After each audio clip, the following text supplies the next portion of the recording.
What is hunger? Hunger is a biological sign for food, which is a basic human requirement. Hunger cues are the body's way of regulating food intake to ensure that we can get what it needs.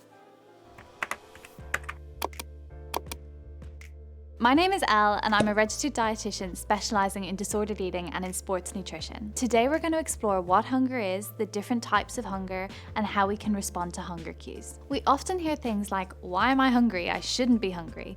But the reality is that there are lots of things that can increase our hunger or alter our appetite, like activity, illness, or hormonal fluctuations throughout the menstrual cycle. And sometimes we're just more hungry than normal, and that's okay. We don't need to justify it or search for a reason.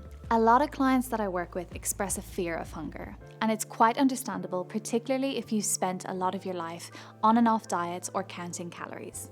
When we use external factors like a meal plan or a tracking app to tell us how much to eat, when to eat, and what to eat, we're not using our internal cues, so it makes sense that we don't necessarily know how to respond to them. Something we hear quite often within the diet industry is about curbing hunger. But the only way to actually cure hunger is to eat adequately. When we try to curb or suppress hunger, we are simply delaying it. This can cause hunger to build up and lead to urges to overeat or feeling insatiable after meals. Also, if we're hungry for something in particular, curbing cravings with something else can leave us feeling unsatisfied and still wanting that food we were craving in the first place. With all of this in mind, it's super important that we do honor our hunger and our cravings, but that's a lot easier said than done. If you have been restricting your intake, you might not be aware of your biological hunger cues. This is because they can switch off when you've been ignoring them for a while. Reconnecting with hunger cues can take time and can involve trying to rebuild that trust with ourselves too. If you've been dieting or tracking your macros for a long period of time, you might feel like you don't trust yourself to eat without having a structure or numbers to keep you accountable. I commonly hear people saying that if they don't count their calories or track their macros, they would eat less nutritious food and would struggle to know when to stop eating. This is usually because of a black and white view of food, which can be developed when we follow strict plans, which means that when we don't track or stick to the plan, we may end up going all out on different foods because it's a novelty when they're not usually allowed. This novelty does eventually wear off, but it can take time and can erode at trust within ourselves when we feel like we have no control around food. Starting with regular eating throughout the day and getting curious about your hunger rather than judgmental is super important. Knowing the different types of hunger can be helpful in learning how to respond to these cues. Hunger is more than just the physical sensations that we feel when we haven't eaten in a couple of hours, because hunger is not just physical. There are 4 main types of hunger: physical hunger, emotional hunger, practical hunger, and taste hunger. Physical hunger describes the physical signals that our body experiences as a way to tell us that we need to eat.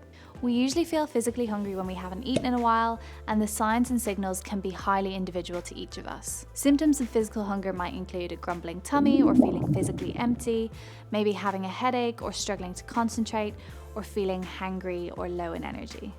Emotional hunger refers to when we're seeking food to cope with emotions or circumstances. The symptoms of emotional hunger can be similar to physical hunger, which can make it hard to tell them apart. However, emotional hunger does have some telltale signs. Emotional hunger tends to come on quite urgently and is usually a craving for a specific food, whereas physical hunger tends to build gradually and is usually resolved by eating anything. Emotional hunger usually can't be satisfied because food doesn't actually fix the emotion we're experiencing. This is why when we eat in response to our emotions, we are more likely to overeat or even binge, because when we eat in response to emotions or a certain situation, we improve how we are feeling momentarily, and it provides an escape from whatever we are dealing with. However, this is short-lived, and when we stop eating, the emotion that we were trying to avoid is still there, which is why we may continue to eat in order to suppress these emotions. It is the most normal thing in the world to find food comforting. Eating is emotional, and it isn't just associated with negative emotions like stress or sadness. Food can be associated with positive emotions too, like nostalgia and social occasions. Food is rewarding and pleasurable, and it can be a way of expressing love too. From the moment we are born, we associate food with comfort. Babies associate being fed either by a bottle or the breast with being held and comforted by their parent. And eating in response to emotions is not inherently bad. It only becomes a problem if it is our only coping mechanism. So if you struggle with emotional eating, I would encourage you to take a moment to check in on how you're feeling before eating. This can help us to create more awareness around our emotions, but also enable us to think of ways in which we can respond to this emotion in a more appropriate way. For example, if you notice you're stressed or lonely or bored, eating may not be the most appropriate thing to do in order to relieve that feeling. And so thinking of things that you can do when you feel that way will help in both relieving how you feel, but also creating more coping strategies, which can reduce emotional eating episodes. The next type of hunger that we can experience is taste hunger. This is where we may not be physically hungry, but we may be craving the taste of something or want to eat something just because it looks or sounds good. Suppressing all hunger, even taste hunger, can lead to rebounding later on. And so if you're craving something, be sure to allow yourself to have it. The more we restrict something or don't allow ourselves to have it, the more likely we are to experience urges to overeat or binge on it.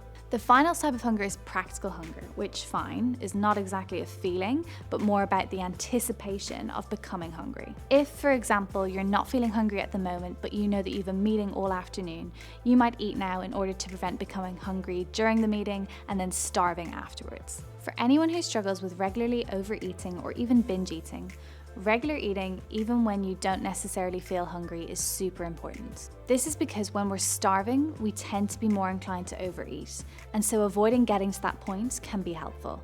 So now you know what hunger is and the different types of hunger we can experience, I'd encourage you to start thinking about what your individual hunger cues are and start practicing tuning into your body so that you can actually respond appropriately. If you have any questions, please leave them in the comments below, and for more evidence-based nutrition information, be sure to subscribe to the Myprotein YouTube channel.